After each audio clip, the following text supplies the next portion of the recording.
Ngayong madalas na ang pag-uulan, kasunod niyan ang mga pagbaha at pinaghahandaan na rin po yan sa Maynila. May unang balita live si EJ Gomez.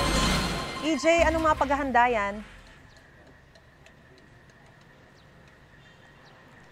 Maris, formal na ngang idineklara ng Pag-asa ang pagsisimula ng panahon ng tag-ulan sa bansa at dahil dyan, binisita natin dito sa Maynila ang ilang estero na kalimitan ay umaapaw ang tubig tuwing malakas ang ulan. Ang estero de Magdalena sa Recto na ubod ng dumi noon, heto na ang itsura ngayon.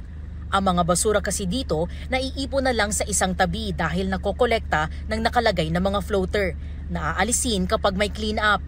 Sa estero de Sampaloc may backhoe pa na ginagamit naman sa paghuhukay at pagkuha rin ng basura. Sa estero de Binondo naman may mga naka-install pang pasilidad para sa mas madali ang paghakot ng mga basura. Bagamat hindi pa ito operational, malaking bagay raw ito sa mga residente, gaya ni Tatay Bonifacio na 3 dekada nang naninirahan at naghahanap buhay sa tabi ng estero. Magsan mo lang operate, siguro mas maganda yung pagkukuhan ko rito dahil wala nang amoy.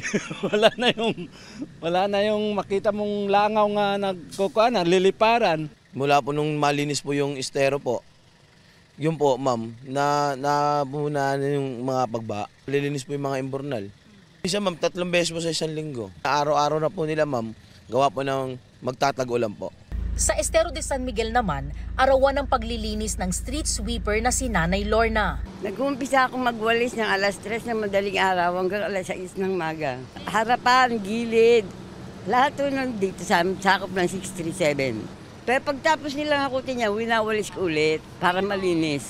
May material recovery storage pa sa tabi ng estero. Pinapanatili namin talagang laging malinis ang aming estero dahil masyadong nakakapekto pag nakabara po yan. Everyday po meron po kaming balsa dyan na kumukuha ng mga basura. Mahigpit daw na ipinagbabawal ang pagtapon ng mga basura sa estero para maiwasan ang pagbara at pagbaha sa lugar. Bukod sa safety, kaya po inilagay pong harang na yan para maiwasan po yung pagtapon ng mga basura sa estero.